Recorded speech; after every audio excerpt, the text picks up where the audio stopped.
નમસ્કાર, spark today ન્યૂઝમાં આપનું સ્વાગત છે। દર્શક મિત્રો, થોડા સમય પહેલાં જ રાજ્યના ગૃહપ્રધાન હર્ષભાઈ સંઘવીએ એક નિવેદન આપ્યું હતું કે હવે આરોપીઓના તમામ કોઈ પણ આરોપી હશે તેનો વરઘોડો કાઢવામાં આવશે। ત્યારે વડોદરામાં પણ હવે વરઘોડાની જે પરંપરા છે એ શરૂ થઈ છે। વડોદરા શહેરના સિટી પોલીસ સ્ટેશનના પીઆઈ સહિત જે આરોપી છે તે હાલ જે આરોપીને લઈ તેનો વરઘોડો કાઢવામાં આવ્યો છે। આ પ્રકારની કાર્યવાહી હવે વડોદરામાં કેમ શરૂ થઈ છે એ પ્રશ્ન ઊભો થઈ રહ્યો છે, કારણ કે જુઓ કે જે પ્રકારે આરોપીને લઈને હાલ પોલીસ અહીંયા પહોંચી છે અને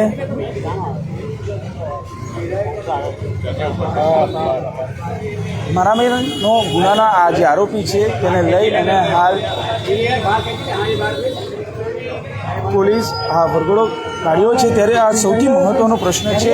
જ્યારે હર્ષભાઈ સંઘવીનું જે નિવેદન હતું ત્યારબાદ હવે વડોદરા પોલીસે આ પ્રકારની કાર્યવાહી શરૂ કરી છે અને આરોપીનો જે વરઘોડો છે તે કાઢવામાં આવ્યો છે। અને આપ જુઓ કે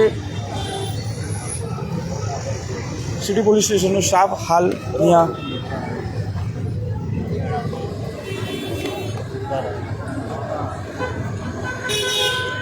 પ્રકારે રાજ્યના ગૃહપ્રધાન હર્ષભાઈ સંઘવીએ જે નિવેદન આપ્યું હતું ને ત્યારબાદ હવે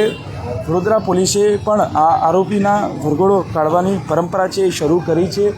જુઓ કે જે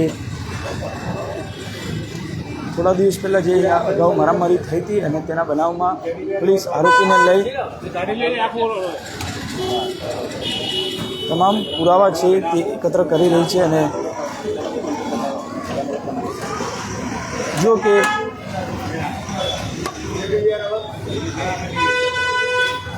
આરોપી આપ જોઈ શકો છો જે પ્રકારે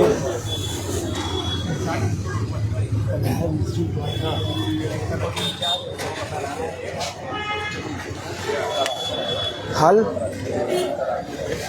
સીસીટીવી ડેટા આવી રહ્યા છે અને આપ જુઓ કે જે પ્રકારે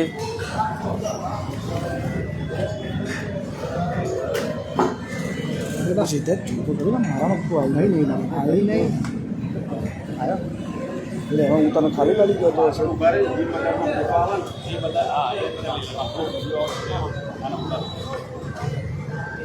અહીંથી લઈ લે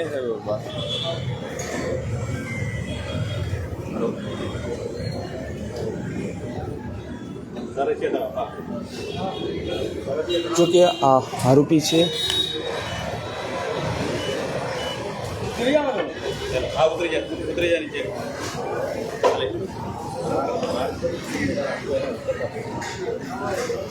જો કે જે પ્રકારે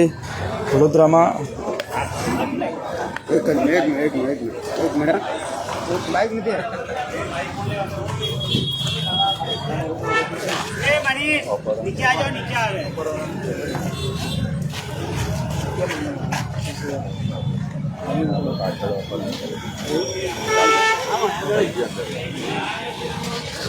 આપ જો કે જે અપહરણ અને મારામારી જેવી ઘટનાનો આરોપી છે અને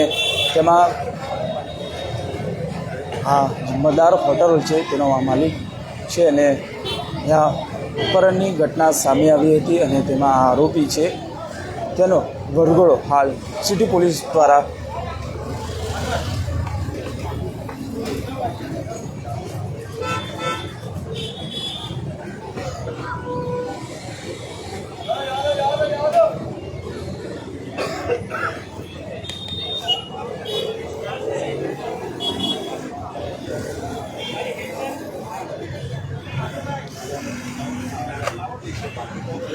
જો કે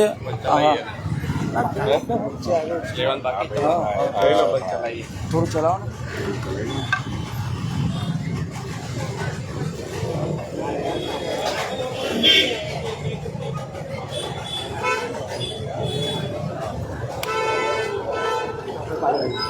ખાસ કરીને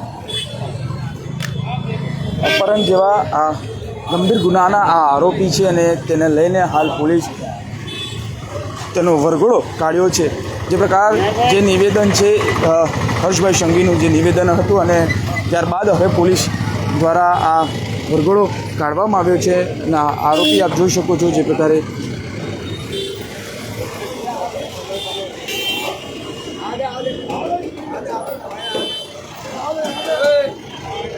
આરોપીનું સરઘસ કાઢ્યું છે.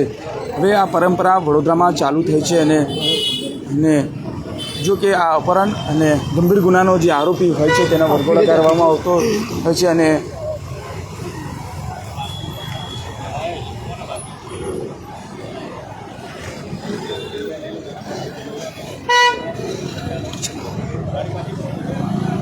જો કે આ પ્રકારે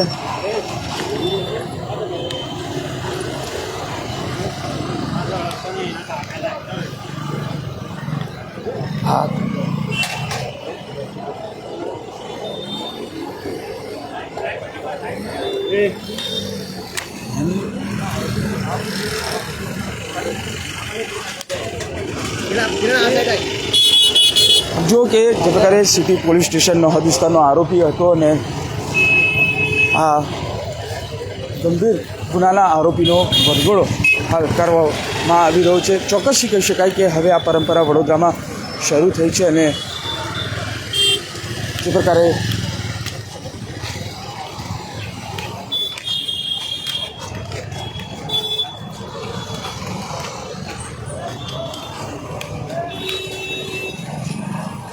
પરંપરા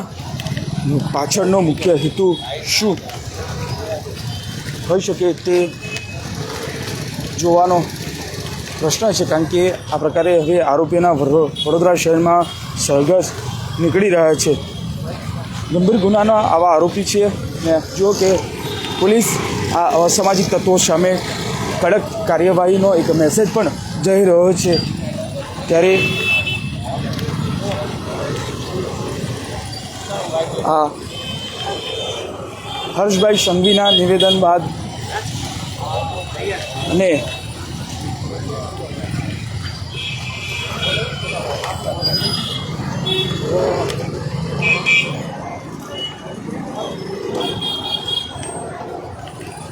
ચૌહાણ સાહેબ શું કહેશો, કયા પ્રકારનો આરોપી છે અને કેમ BNS કલમ 109(2) મુજબના આરોપી છે અને ગુનાનું રિકન્સ્ટ્રક્શન કરવાનું હોય તેને ગુનાવાળી જગ્યા બતાવતો હોય, ગુનાવાળી જગ્યાનું પંચનામું કરવાનું હોય તેથી એને જગ્યા પર લાવવામાં આવે છે. બિલકુલ પંચનામું કરવાનું હોય તે માટે જ આ આરોપીને અહીં લઈ આવવામાં આવ્યો છે અને રિકન્સ્ટ્રક્શન ના ભાગરૂપે જ આ આરોપીને વરઘોડો હાલ કાઢવામાં આવી રહ્યો છે. અપહરણ જેવા આ ગુનામાં આરોપી છે અને તેનો વરઘોડો હાલ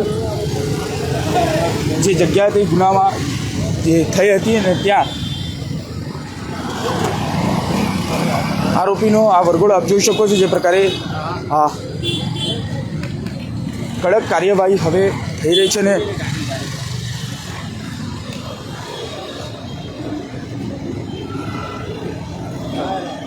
હવે વડોદરામાં આ પ્રકારે આરોપીના વરઘોડાની જે પરંપરા છે એ શરૂ થઈ છે, કારણ કે આ પ્રકારે ગંભીર ગુનાનો જે આરોપી હતો તેને રિકન્સ્ટ્રક્શન માટે પોલીસ અહીં લઈ આવી હતી ને તેના માટે જ આ આરોપીનું સિટી પોલીસ દ્વારા જે કહેવાય છે કે વરઘોડો કાઢવામાં આવ્યો હતો. હવે અસામાજિક તત્વો સામે કડક કાર્યવાહી થઈ છે, કારણ કે ગૃહપ્રધાન હર્ષભાઈ સંઘવીએ જે નિવેદન આપ્યું ત્યારબાદ હવે વડોદરામાં પણ આ આરોપીના વરઘોડાની જે પરંપરા શરૂ થઈ છે. કેમેરામેન નિહારની સાથે Surat Solanki, spark today news, Vadodara.